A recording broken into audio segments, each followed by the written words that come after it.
Hello everyone, my name is Palms to my Yoi, and we're back. Pokemon Y Shiny Hunting episode 258, Lapras. If you didn't watch the last episode, why didn't you? And this episode's topic is by me. It's a life tip, so I'm just gonna say it. So always make sure, as long as you have these materials, of course, and supplies I mean, but always make sure to brush, floss your teeth, and mouthwash after your last meal of the day. So pretty much, if you just like eat one meal a day like me, or if you have like two or three, then always make sure the last one you have for the day after you eat that meal, you make sure to like at least brush your teeth because well, of course, like I said, if you have floss as well, floss your teeth, and then if you have mouthwash, then of course mouthwash. But yeah, so anyway, the main reason why you want to do this, not only to like, make sure your breath doesn't smell, um, just so that you don't get like a gum disease, because many people just like, oh, nothing bad will happen to me if you don't brush your teeth. Most young people say that. They're not very experienced and don't know what exactly it can cause. And it can cause gum disease. I forget what exactly it's called, but I think it's called gingivitis actually. Yeah, it's something with ginger. I'm pretty sure gingivitis. I'm pretty sure. So unless you want like your mouth to get all rotten and all that, like actually you won't be able to really eat normally. Then hopefully you take care of your teeth because the only teeth you're gonna get unless you plan on getting dentures or something like that. So yeah, it's always just good to keep your teeth clean anyway because it's just a good healthy habit to do. And until like make sure, yeah, just you just gotta make sure that it's the regular thing, because you can't just even skip one day. Because if you want to skip one day, then you're just gonna think, oh, it's fine to skip often, but no, just do not.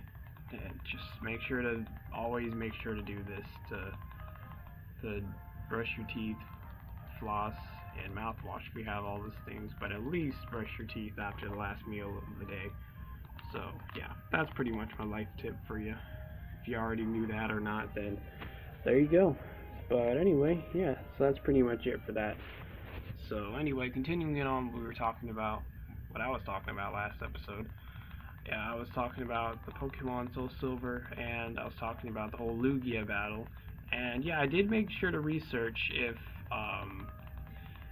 if I kill it, then well, I was gonna kill it anyway because I wasn't just gonna catch it because I don't really care to have just a Lugia normally, but yeah, it does come back, and of course you are able to shiny hunt for it as well. So that is awesome because I know you can shiny hunt for these pretty much like I think every single legendary, like normal legendary, um, that you can get throughout like the games. I'm pretty sure you can get all of them, to my memory, in Ultra Sun and Ultra Moon, because of the whole wormhole thing. But that I'm pretty sure those odds are like the 4,096 odds, which is like not as great as the original 8,192. So I'm gonna do my absolute best just to hunt for those. And there's a lot of legendaries in Pokemon Soul Silver. Like let me tell you, if I if Pokemon Omega Ruby doesn't end up having like the original odds, then I'm just gonna hunt Groudon and Latios in Pokemon Soul Silver because yeah, spoiler alert if you didn't know, you can once you I'm pretty sure beat Red and everything, um, you will go and talk to Steven from Generation 3. I think he is in the. Yeah, I'm pretty sure he's in the either Silphco or oh no, it's Pokemon Fan Club. Yeah, you go there and then you talk with him, and then Latios is. It depends on what version you have, Pokemon Soul Silver or Pokemon Heart Gold. Since I have Pokemon Soul Silver, I'm able to get Latios. I'm pretty sure. And then it will be a roaming legendary, so it'll be just like the whole Entei and Raikou thing. So, and I found out that, well, I've seen this in a video, but it seems like the move Roar does not work if the one who used it is a lower level than the one they're trying to use it on their opponent. So that's awesome because I don't have to worry about using my Master Balls on them. I'm like I said, I only have one for now, Professor Elm. But yeah, I'm gonna like still do my best to just save that until there's like a situation to where I literally can't do much of anything to have this thing preventing it killing itself. So that'll be stuff like if I don't have my capture helpers yet and I come across like a shiny, let's say shiny Geodude or something like that, and it is most likely gonna self-destruct, then I would go ahead and straight up Master Ball it if I don't have my damp ability Poliwrath for me. So those are the only times where I would really just say, screw it, I'm not gonna risk it and just do that.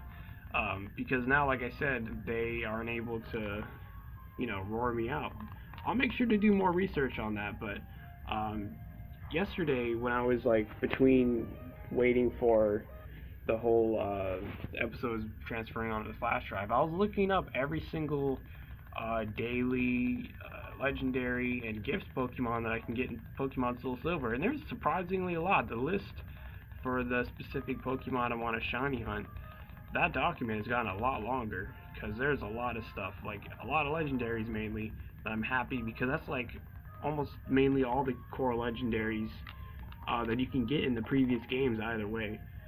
But but yeah, I'm just hoping that the what's it called, Pokemon Omega Ruby will have the full 1 in 8,000 odds, 1 in 8,192. Because if it doesn't, that's going to be really disappointing because um, I know, of course, Groudon is the main one that you would get in there because it's Ruby, Omega Ruby, but I don't know what else, other ones you can get in there. Maybe you can get Rayquaza.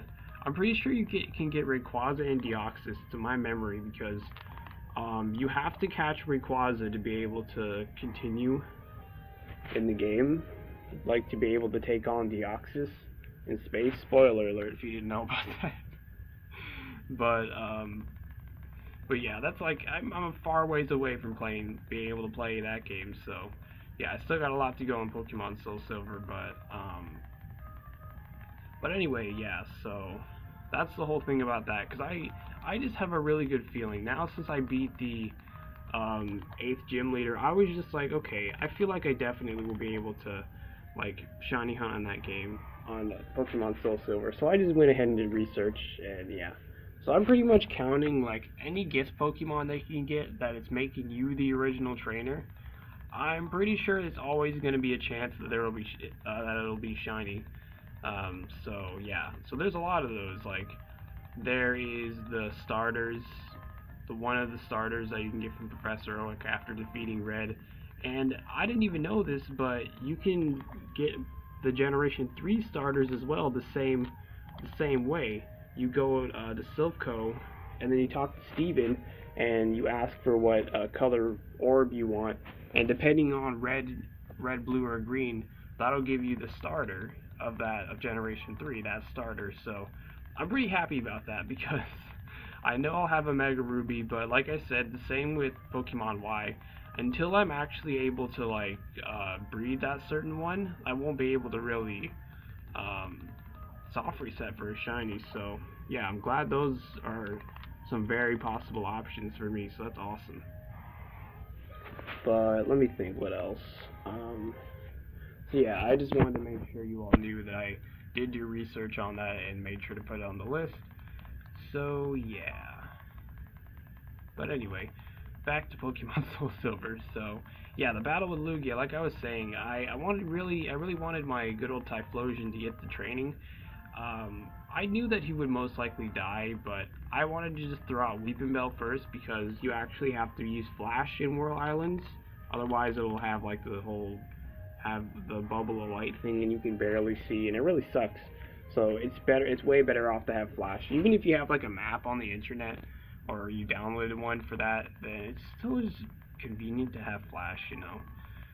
So yeah, that's why I brought it along Weeping Bell, and I just put it out the front just in case somehow I got the kill, but then Weeping Bell got an experience. I wasn't having that, so my plan was to go in the battle having Weeping Bell out first and just pretty much expect it to die. But not only that, I was hoping to get off at least a few flashes so Lugia's accuracy would go lower. But funny enough, that will actually play in the battle, but I didn't even get any accuracy drops because right away Lugia outsped. Of course, I would think it would outspeed. Of course, it's a legendary, not only that, but my Weeping Bell is usually slow as crap, so yeah, if it didn't outspeed, I would be surprised. But anyway, I was correct. It did one-shot my Weeping Bell with that Arrow Blast. That stab signature move from Lugia, flying type, super effective. Yeah, that'll do it if it's coming from a legendary as well, so. So anyway, then out of nowhere, this thing just decides to, once I bring out Typhlosion, it just decides to use Rain Dance, and I was like, okay, whatever, I'll just keep attacking it with Strength, because I taught Strength to Typhlosion, just to be able to use it outside of battle to move the boulders and all that. But anyway, so, yeah, then this thing was just using like all the wrong moves against my Typhlosion. Like first of all, like after you use Rain Dance, I was able to get a hit off on it, and it seemed like my damage was like about 15% of its whole health, and that's not a whole lot. It's like it took quite a few strengths to take that thing down. I got super lucky because, like I said, first of all, Lugia used Rain Dance, and I was like, okay, now if it hits me with a water type move, I'm most likely gonna die. But I use extra sensory, and I was like, okay, I'm surprised that what, do you not have a water type attack? And that didn't do that much to my Typhlosion at all. It did like, I think it did like 40 damage to my Typhlosion. My Typhlosion currently has like 150 health, I'm pretty sure, 160, somewhere around there. It has really good special defense as well, because it took that like a champ. But anyway, then we got another strength off, so pretty much now the Lugia is at like 75% of its maximum health. And then it goes for the Hydro Pump, but it misses. And I was like, holy crap, that's the miss of the battle right there. That pretty much like seals the deal. But after it failed that first Hydro Pump, it just gave up.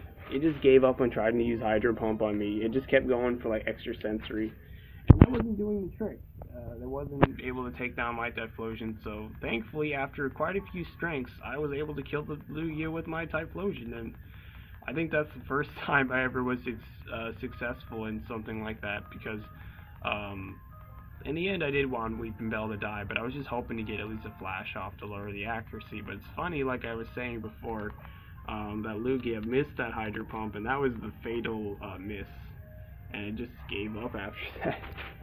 Just did not go for any other moves. It just kept trying extra sensory and kept using Rain Dance, but Rain Dance was already up, so it just would fail. And yeah, so that was the incredible lucky battle for my Typhlosion. It's very awesome. But anyway, then I finally, well, before I did all that, the whole War Island Lugia thing, I made sure to go into places that I can use Waterfall. And actually, a big exploration place was in Mount Mortar, where it's like the route onto from Ecruteak City. You go to the right to Ecruteak City and then to Mahogany Town. That route, like the middle entrance, that's where you can use Waterfall. And there's like a lot. There's a lot in there, and there's actually a certain special NPC called the Karate King, and it's awesome because he gives you a Ty Rogue when you defeat him. And I'm just gonna say it right now, I will be shiny hunting for that thing because it has a chance to be shiny. I'm pretty sure because you're the original trainer and all that. But anyway, I'll talk about this more next episode most likely because this was the last one. So anyway, if you enjoyed the episode, if you'd be so kind to support me by donating to my Patreon, as long as you're not putting yourself in a bad spot by doing so, of course, then feel free to. The link is in the description down below, and I'll be seeing y'all later. I've been your host, Paul Stamayoyi, and